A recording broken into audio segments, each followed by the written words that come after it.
वालेकुम students, welcome to organic chemistry. हम पढ़ रहे हैं एफएससी पार्ट 1 का chapter number first basic concepts. Lecture number 8 है। आज का जो हमारा टॉपिक है वो है एम्पिरिकल फार्मूला।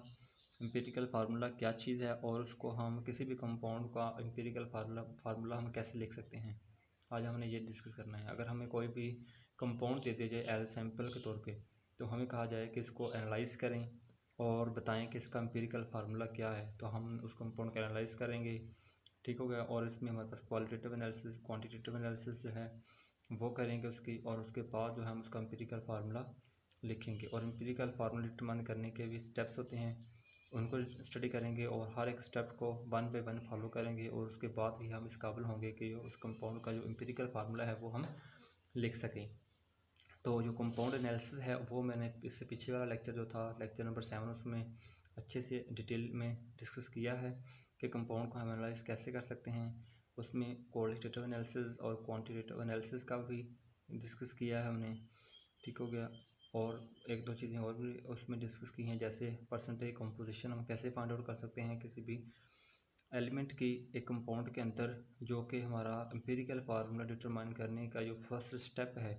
इसके 4 स्टेप होते हैं। फर्स्ट स्टेप यही है कि हम जो एम्पिरिकल फार्मूला डिटरमाइन करते हैं उसमें सबसे पहले हमने परसेंटेज कंपोजिशन फाइंड करनी होती है हर एक एलिमेंट की उस कंपाउंड के अंदर। तो वो हम कैसे कर सकते हैं परसेंटेज कंपोजिशन, तो वो भी पिछले लेक्चर में अच्छे से डिटेल में उसको समझाया है, करवाया है। ठीक हो गया। और आप को उसका जो लिंक है वो डिस्क्रिप्शन में दे दिया जाएगा, वहाँ से जाके उस लेक्चर को आप सुन सकते हैं। ठीक हो गया। तो आ जाते हैं हम आज के टॉपिक जो हमारा एम्पिरिकल फार्मूला है उसकी तरफ। तो एम्पिरिकल फार्मूला हमारे पास क्या है कि जैसे हम इंग्लिश वर्ड्स होते हैं कुछ हमारे पास बड़े बड़े, उनको हम एक एब्रीवेशंस की फॉर्म में लिख सकते थे, शॉर्ट फॉर्म में। इसी तरह हमारे पास जो कंपाउंड्स होते हैं जिनके मॉलिक्यूलर फार्मूलाज काफ़ी बड़े होते हैं, हम उनको शॉर्ट फॉर्म में सिंपलेस्ट होल नंबर रेशो में लिख सकते होते हैं।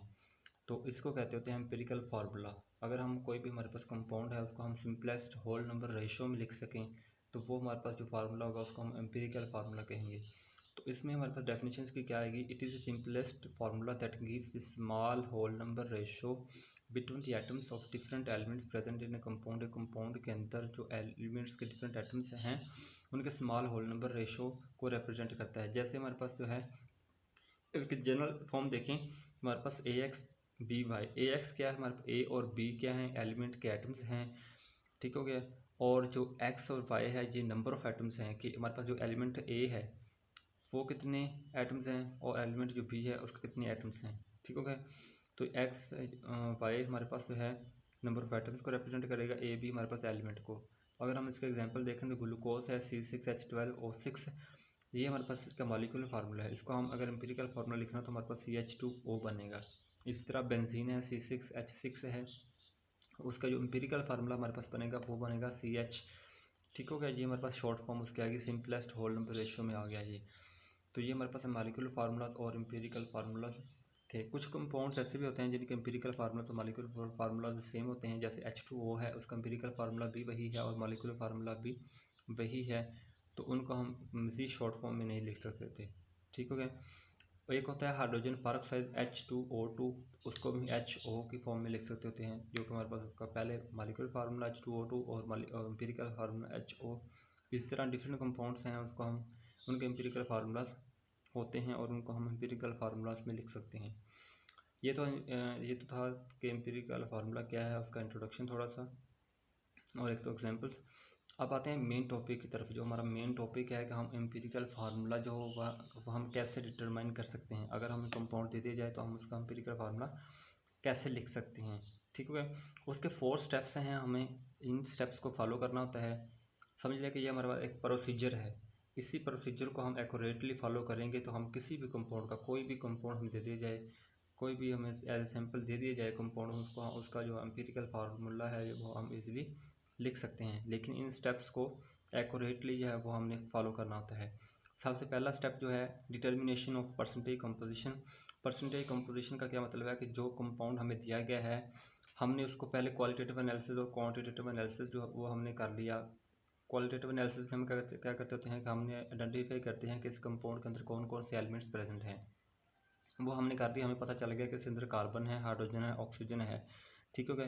या कोई भी और एलिमेंट्स भी प्रेजेंट है तो हम पता चल गया कि ये एलिमेंट्स प्रेजेंट है। उसके बाद हम क्वांटिटेटिव एनालिसिस करते होते हैं जिसमें हम परसेंटेज कंपोजिशन निकालते हैं हर एक एलिमेंट की।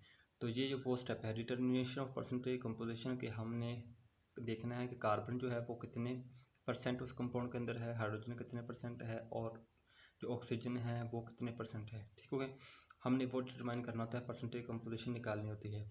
और परसेंटेज कंपोजिशन का मैंने आपको पहले भी बताया है, पिछले लेक्चर में उसको हमने डिटेल से स्टडी किया है। इसका फार्मूला भी लिखा है हमने, percentage of an element is equal to mass of element over mass of compound into 100। ठीक हो गया, तो वो हमारे पास परसेंटेज हम उस मेथड से निकाल सकते हैं।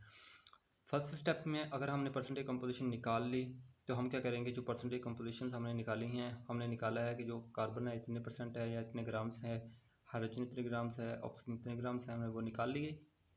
सेकंड स्टेप में हम क्या करेंगे, उनके नंबर ऑफ मोल्स फाइंड करेंगे हर एक एलिमेंट के एटम्स के। ठीक हो गया, तो हम उनके नंबर ऑफ मोल्स फाइंड करेंगे। नंबर ऑफ मोल्स का फार्मूला जो हमारे पास मास ओवर मोलर मास।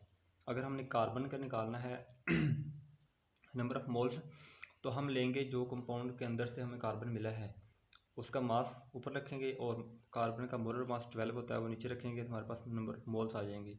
ये सेकंड स्टेप है। थर्ड स्टेप में हम क्या करेंगे, नंबर ऑफ मोल्स निकालने के बाद हम एटॉमिक रेशियो निकालेंगे। एटॉमिक रेशियो कैसे निकालेंगे कि हम जब हम नंबर ऑफ मोल्स निकाल लिए, फर्ज किया 3 एलिमेंट से, कार्बन हाइड्रोजन और ऑक्सीजन, 3 एलिमेंट से तीनों के हमने नंबर ऑफ मोल्स निकाल लिए। अब इन तीनों में से जिसकी एलिमेंट के नंबर ऑफ मोल्स सबसे कम होंगे, हम उस वैल्यू पे सब वैल्यूज़ को डिवाइड करेंगे, तो उस तरह हमारे पास जो आ जाएगी रेशो, आ जाएगी एटॉमिक रेशो। तो हम क्या करेंगे, determination of atomic ratio of each element to get this divide the number of moles of each element. हर एक एलिमेंट के नंबर ऑफ मोल्स को डिवाइड करें by smallest number of moles, जो नंबर ऑफ मोल्स सबसे कम होंगे उस पर सबको डिवाइड करेंगे। ठीक हो गया, उसके बाद नंबर 4 हमारे पास है, इफ़ द रेशो, जो हम रेशो हमने इस स्टेप से निकालनी है, if the ratio is simple whole number it gives the empirical formula. अगर वो हमारे पास जो रेशो आती है वो सिंपल होल नंबर आती है, 1 2 3 4 आती है, उसमें पॉइंट्स नहीं आते वैल्यू में, डेसिमल नहीं आते, तो हम उसको सिंपल एम्पिरिकल फार्मूला दे देंगे कि ये कंपाउंड का कार्बन इतने हैं, हाइड्रोजन इतने हैं और ऑक्सीजन इतने हैं, तो वो हमारे पास एम्पिरिकल फार्मूला बन जाएगा। ठीक हो गया। अदरवाइज़ क्या करेंगे, अगर वो पॉइंट्स में आता है, डेसिमल्स में आता है, हम क्या करेंगे, multiply suitable digit to get the whole number ratio. फिर हम क्या करेंगे, उन सब को, तीनों को ही एक सूटेबल डिजिट से मल्टीप्लाई करेंगे ताकि हमारे पास जो पॉइंट्स आए हैं वो एक होल नंबर में कन्वर्ट हो सकें। ठीक हो गया, हम ये 4 स्टेप्स ही हैं वो फॉलो करेंगे और एम्पिरिकल फार्मूला लिख देंगे किसी भी कंपाउंड का। अब एग्जांपल के तौर पे हम लेते हैं ascorbic acid. Ascorbic acid contains 40% 40.92% carbon, 4.58% hydrogen, 54.5% of oxygen by mass.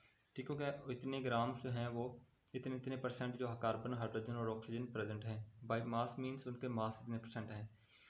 What is the empirical formula of ascorbic acid. Ascorbic acid का एम्पिरिकल फार्मूला क्या है।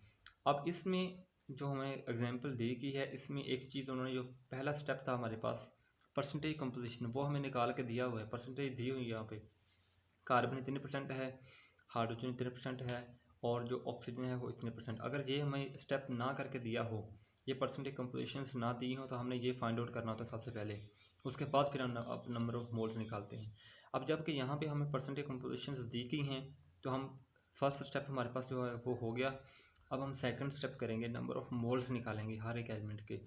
तो कार्बन जो है वो हमारे पास इतने ग्राम्स है, हाइड्रोजन इतने ग्राम्स है और ऑक्सीजन जो है वो इतने ग्राम्स है। परसेंटेज कंपोजिशन बाय मास का मीन है वो इतने इतने ग्राम्स प्रेजेंट है। ठीक हो गया, तो इसमें हम देखेंगे तो ये जो है हमने नंबर ऑफ मोल्स निकालने हैं अब हर एक एलिमेंट के।